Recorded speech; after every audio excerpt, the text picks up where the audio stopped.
Welcome back to News Jet update. चलिए देखते हैं झारखंड की 25 फटाफट बड़ी खबरों को। इससे पहले आप झारखंड के किस जिले से न्यूज को देख रहे हैं हमें कमेंट बॉक्स में जरूर बताएं। साथ ही डेली अपडेट रहने के लिए आप हमारे चैनल को सब्सक्राइब कर बेल आइकन को दबाना बिल्कुल ना भूलें। पहली खबर, हाईकोर्ट में ई पास से ही आज से वकीलों की एंट्री एसओपी जारी।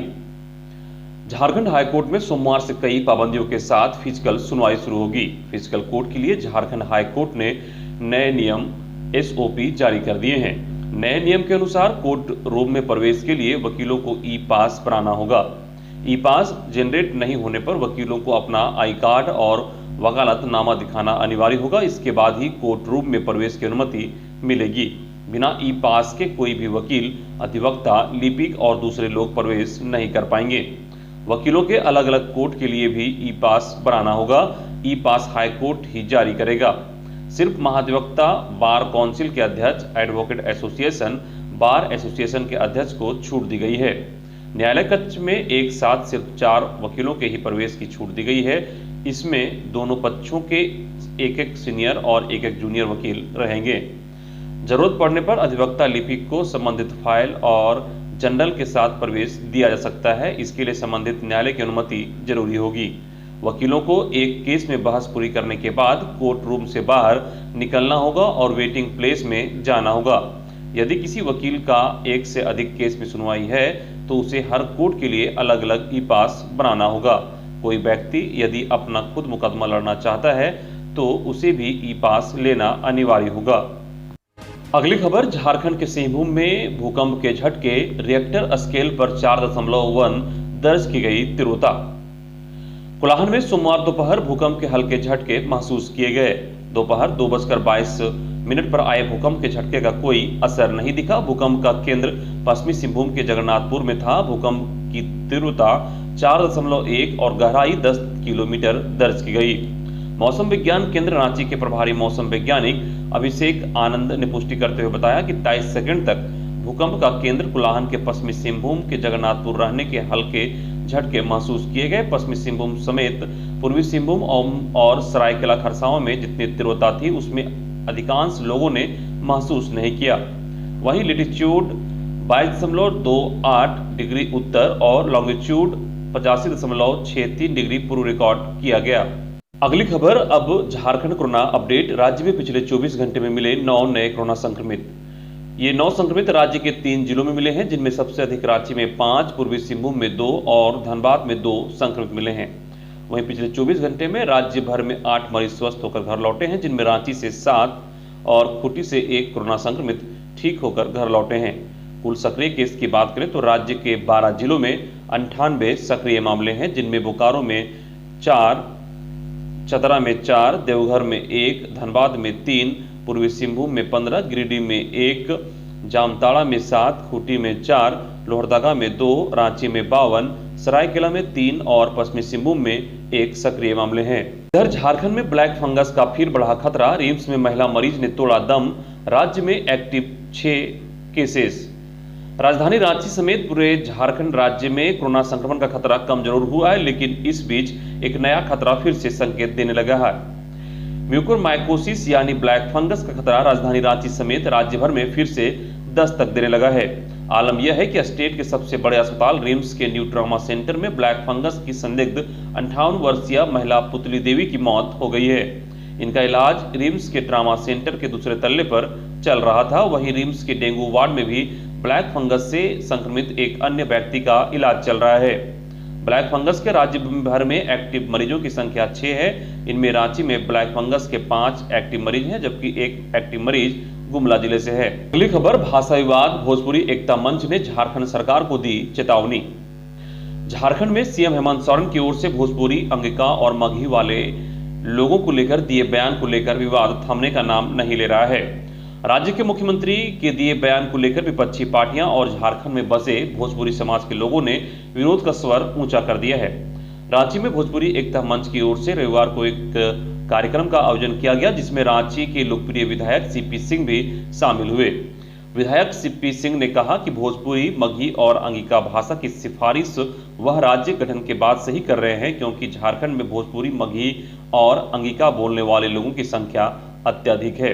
विधायक सीपी सिंह ने हेमंत सोरेन के बयान की निंदा करते हुए कहा कि जिस तरह से जेपीएससी और अन्य परीक्षा में उर्दू और स्थानीय भाषा को तवज्जो देते हुए भोजपुरी को दरकिनार किया गया है, इससे साफ प्रतीत होता है कि मुख्यमंत्री हेमंत सोरेन भाषा का राजनीतिकरण कर रहे हैं। उन्होंने कहा कि क्योंकि मुख्यमंत्री के लिए सिर्फ स्थानीय भाषा के लोग ही नहीं बल्कि सभी भाषा के लोग उनकी जनता है और सभी का ख्याल रखना उनकी जिम्मेवारी है।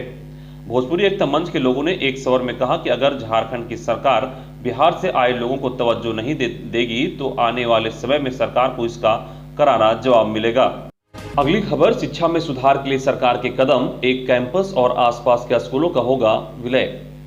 राज्य के सरकारी स्कूलों का एक बार फिर से विलय होगा। वैसे अलग अलग स्कूल जो एक ही कैंपस में चल रहे हैं उन्हें मिलाकर एक स्कूल किया जाएगा। वहीं वैसे स्कूल जो अगल बगल स्थित हैं उन्हें भी एक स्कूल में बदला जाएगा। स्कूली शिक्षा और साक्षरता विभाग इसकी तैयारी कर रहा है।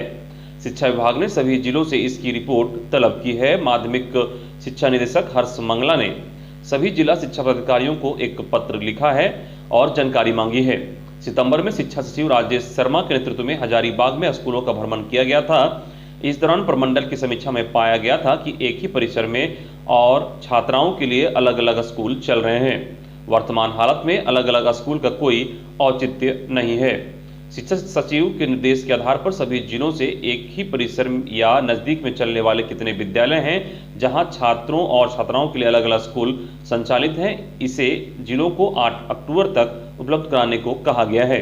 अगली खबर, प्राथमिक शिक्षक संघ प्रोन्नति से रोक नहीं हटी तो करेंगे आंदोलन। अखिल झारखंड प्राथमिक शिक्षक संघ ने राज्य सरकार को प्रोन्नति पर लगी रोक हटाने के लिए स्थापना दिवस तक का अल्टीमेटम दिया है। ऐसा नहीं करने पर प्रारंभिक स्कूल के शिक्षक आंदोलन करेंगे। रविवार को संघ की राज्य कार्यकारिणी की बैठक में मुख्य रूप से प्रदेश अध्यक्ष विजेंद्र चौबे, महासचिव राम मूर्ति ठाकुर व मुख्य प्रवक्ता नसीम अहमद मौजूद थे। बैठक में कहा गया कि रोग के कारण शिक्षकों की प्रोन्नति नहीं हो पा रही है। प्रधानाध्यापक विहीन 96% मध्य विद्यालयों को हेडमास्टर नहीं मिल पा रहे हैं। अगली खबर, झारखंड के पारा शिक्षकों के स्थायीकरण और वेतनमान पर बिहार की नियमावली का अध्ययन कर रहे शिक्षा मंत्री। जानकारी के मुताबिक एकीकृत पारा शिक्षक संघर्ष मोर्चा की बाघमारा प्रखंड इकाई के प्रतिनिधिमंडल ने रविवार को शिक्षा मंत्री जगन्नाथ महतो से मुलाकात की। उनसे वार्ता करने वालों में प्रखंड इकाई के सचिव साजिद शेख और संजय मिस्त्री शामिल थे, जबकि इस दौरान अन्य पारा शिक्षक भी मौजूद थे। बाघमारा प्रखंड इकाई के सचिव साजिद शेख के मुताबिक इस वार्ता में शिक्षा मंत्री जगन्नाथ महतो ने प्रतिनिधिमंडल को बताया कि पारा शिक्षकों की सेवा स्थायीकरण और वेतनमान संगठन द्वारा बिहार मॉडल के अनुरूप मांगने पर बिहार की नियमावली हूबहू दिया जाएगा, जिसका वह अभी अध्ययन कर रहे हैं। वहीं आकलन परीक्षा में अनुत्तीर्ण होने वाले पारा शिक्षकों को हटाया जाएगा या नहीं, इस पर वह अध्ययन के बाद ही बता पाएंगे। इस संबंध में राज्य प्रतिनिधि को एक प्रति ड्राफ्ट दिया जाएगा। मंत्री ने कहा कि अगर ऐसा होगा तो संगठन द्वारा आपत्ति दर्ज करने पर संशोधन होगा। अगली खबर, संवैधानिक पद पर पीएम मोदी के 2 दशक पूरे होने पर भाजपा बूथ स्तर पर मनाएगी जश्न, किए जाएंगे सेवा कार्य। 7 अक्टूबर को प्रधानमंत्री नरेंद्र मोदी संवैधानिक पद पर 20 साल का कार्यकाल पूरा कर रहे हैं। प्रधानमंत्री नरेंद्र मोदी के संवैधानिक पद पर 20 साल पूरे होने पर भाजपा बूथ स्तर पर जश्न मनाने की तैयारी कर रही है। 2001 में गुजरात के मुख्यमंत्री के रूप में शपथ लेने के बाद से प्रधानमंत्री नरेंद्र मोदी के संवैधानिक पद में 2 दशक पूरे हो रहे हैं। समाचार एजेंसी ने सूत्रों के अनुसार बताया कि पार्टी कार्यकर्ता नदियों की सफाई करके और बूथ स्तर पर प्रधानमंत्री नरेंद्र मोदी द्वारा किए गए कार्यों और ऐसे अन्य सामाजिक कार्यक्रमों के बारे में जनता के बीच जागरूकता फैलाकर इस दिन को खास बनाएंगे। पार्टी कार्यकर्ता देश के हर बूथ पर पीएम मोदी की नीतियों के बारे में लोगों को जागरूक करेंगे। सूत्रों ने कहा कि स्वच्छ भारत मिशन के तहत देश में नदियों की सफाई इस दिन की योजना का अहम हिस्सा होगा। अगली खबर, एमटीसी केंद्र में कुपोषित बच्चों का इलाज पूरा होने के बाद मिलेंगे धोती, साड़ी व कपड़े। खबर के अनुसार घाटशिला अनुमंडल हॉस्पिटल में स्थित कुपोषण उपचार केंद्र में धोती साड़ी वितरण कार्यक्रम का रविवार को मुख्य अतिथि विधायक रामदास सोरेन ने शुभारंभ किया। कार्यक्रम में विशिष्ट अतिथि के रूप में पूर्वी सिंहभूम जिले के सिविल सर्जन डॉक्टर एक्के लाल, जिला आरसीएच पदाधिकारी जुझार सोरेन उपस्थित रहे। घाटशिला अनुमंडल अस्पताल में यह एक अनोखी पहल की गई। अस्पताल प्रबंधन अपने स्तर पर कुपोषण उपचार केंद्र में इलाज कराने पहुंचे मां व बच्चों को इलाज समयावधि पूरा करने के बाद डिस्चार्ज होने पर धोती साड़ी देगा। इसका उद्देश्य है कि वैसे परिवार जो अपने कुपोषित बच्चों को इलाज के लिए अनुमंडल अस्पताल के एमटीसी केंद्र नहीं लाते हैं, उन्हें अस्पताल लाने के लिए प्रेरित करना है। अगली खबर, दुर्गा पूजा में होगी कड़ी सुरक्षा व्यवस्था, रांची पुलिस ने तैयार किया एक्शन प्लान। झारखंड की राजधानी रांची में दुर्गा पूजा के दौरान विधि व्यवस्था की समस्या से निपटने के लिए सुरक्षा के दृष्टिकोण से रांची पुलिस ने तैयारी शुरू कर दी है। इसे लेकर सिटी एसपी सौरभ ने कार्रवाई के लिए 6 बिंदु पर एक्शन प्लान तैयार किया है। इस संदर्भ में उन्होंने राजधानी के सभी थाना प्रभारियों से रिपोर्ट मांगी है। पहले बिंदु में सांप्रदायिक गड़बड़ी करने वाले संभावित लोगों की जानकारी मांगी गई है। ऐसे लोगों का आपराधिक इतिहास बताने को कहा गया है। दूसरे बिंदु में पूजा के दौरान पूर्व की घटनाएं, घटना का कारण, घटना स्थल एवं उसके लिए जिम्मेवार लोगों के बारे में बताने को कहा गया है। वहीं तीसरे बिंदु में पूजा पंडाल, मूर्ति विसर्जन मार्ग एवं किसी घटना को लेकर संवेदनशील स्थान, मूर्ति विसर्जन से संबंधित सूचना, पूजा पंडाल, आयोजक का नाम, विसर्जन का रूट और विसर्जन की तिथि मांगी गई है। पांचवें बिंदु में लाइसेंसी और गैर लाइसेंसी पूजा पंडाल की सूची के अलावा छठे बिंदु में पूजा के दौरान पूर्व में दर्ज सांप्रदायिक केस के बारे में पूरी जानकारी मांगी गई है। सिटी एसपी के निर्देश पर राजधानी के कई थानेदार ने रिपोर्ट भी तैयार कर ली है। अगली खबर, धनबाद में मिठाई नहीं मिल रहा जहर, फूड सेफ्टी विभाग ने छापेमारी कर 1 लाख से ज्यादा फाइन वसूला। आने वाले त्योहारों को लेकर प्रशासन अभी से सतर्क नजर आ रही है। खाद्य पदार्थों पर प्रशासन की ओर से विशेष नजर रखी जा रही है। फूड सेफ्टी विभाग ने अभिहित पदाधिकारी सह अनुमंडल पदाधिकारी प्रेम कुमार तिवारी के नेतृत्व में शहर के कई फूड आउटलेट्स में छापेमारी अभियान चलाया। इस अभियान के तहत कई स्थान से खाद्य पदार्थ का नमूना लिया गया। यह नियमितता मिलने पर प्रतिष्ठानों पर भारतीय खाद्य सुरक्षा और मानक प्राधिकरण अधिनियम 2006 के शेड्यूल 4 के तहत कार्रवाई की गई। ऐसे में प्रतिष्ठानों से 1,22,000 की फाइन वसूला गया। इस संबंध में एसडीओ ने बताया कि हीरापुर स्थित मधुलिका और IIM के पास स्थित शाही दरबार और रसोई रेस्टोरेंट में टीम ने छापेमारी की। हीरापुर स्थित मधुलिका फूड आउटलेट से टीम ने पेड़ा, काजू बर्फी के सैंपल एकत्रित किए। इसके सेल्फ पर एक्सपायरी डेट के ब्रेड मिले। Cleaning schedule, medical fitness report और खाद्य सुरक्षा प्रशिक्षण और प्रमाण के तहत प्रशिक्षित सुपरवाइजर नहीं मिले। इसके लिए मधुलिका पर 21,000 की फाइन किया गया। अगली खबर, झारखंड सरकार हज हाउस के निर्माण के लिए 6 करोड़ 31 लाख किए स्वीकृत। झारखंड सरकार ने हज हाउस के निर्माण कार्य के लिए जुडको को 6 करोड़ 31 करोड़ रुपए की राशि अनुदान के रूप में आवंटित करने की स्वीकृति दी है। रांची के कड्रू स्थित हज हाउस में शहरी जलापूर्ति, ठोस अपशिष्ट प्रबंधन योजना, सीवरेज, ड्रेनेज सहित अन्य सुविधा उपलब्ध कराने के लिए यह राशि दी गई है।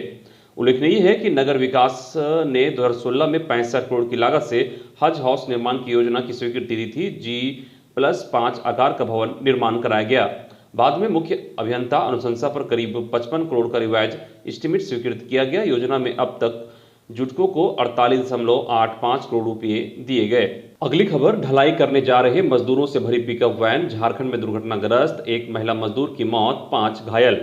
खबर जामताड़ा से है, जहां झारखंड के जामताड़ा जिले में रविवार को सड़क हादसा हो गया। इसमें 1 महिला मजदूर की घटनास्थल पर ही मौत हो गई, जबकि 5 मजदूर घायल हो गए। तत्काल इन्हें अस्पताल में भर्ती कराया गया था। बताया जाता है कि गोविंदपुर साहेबगंज हाईवे में नारायणपुर थाना क्षेत्र के मंझला डी गांव के समीप एक पिकअप वैन अनियंत्रित होकर दुर्घटनाग्रस्त हो गई, जिसमें 1 महिला मजदूर की घटनास्थल पर ही मौत हो गई।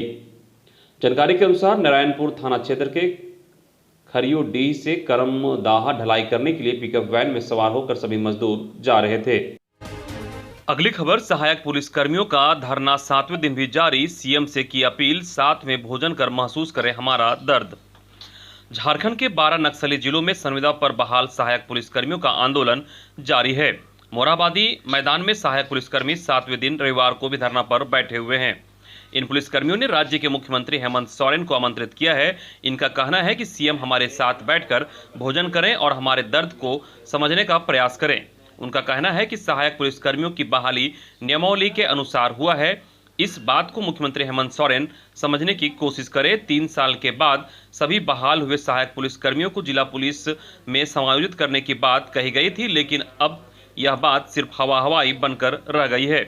सहायक पुलिसकर्मियों ने बताया कि गांधी जयंती के अवसर पर हम सभी सहायक पुलिसकर्मी मुख्यमंत्री हेमंत सोरेन और राज्यपाल रमेश बैस से मिलकर अपनी मांग को रखना चाह रहे थे, लेकिन मुख्यमंत्री हेमंत सोरेन हमारी मांगों को जायज समझते हुए हमसे नजरें चुरा ली और मोरहाबादी मैदान का कार्यक्रम रद्द कर दिया। अगली बड़ी खबर, आगामी 6 से 8 अक्टूबर तक हड़ताल पर रहेंगे राज्य के करीब 650 डिप्लोमा बिजली अभियंता व कर्मचारी। ग्रेड पे मेडिकल सुविधाओं समेत विभिन्न मांगों को लेकर आगामी 6 से 8 अक्टूबर तक पूरे राज्य में बिजली विभाग के 650 से अधिक डिप्लोमा धारक अभियंता और कर्मचारी हड़ताल पर रहेंगे। इसकी जानकारी रविवार को डिप्लोमा अभियंता संघ के महामंत्री वरुण कुमार सिंह ने दी। वे बिष्टुपुर स्थित श्री राम मंदिर में आयोजित डिप्लोमा अभियंता संघ एवं पावर वर्कर्स यूनियन की संयुक्त बैठक को संबोधित कर रहे थे। बैठक को संबोधित करते हुए वरुण कुमार ने बताया कि समय रहते यदि हमारी 20 सूत्री मांग अनुबंध कर्मियों को नियमितीकरण, 6% ऊर्जा भत्ता, डिजिनेशन मैपिंग लागू करना, ग्रेड पे में बदलाव, 10 लाख तक का कैशलेस इलाज आदि को नहीं पूरा किया गया तो हड़ताल निश्चित है। वहीं पीके जायसवाल ने संघ की एकता पर बल देते हुए सभी से एकजुट होने का आह्वान किया।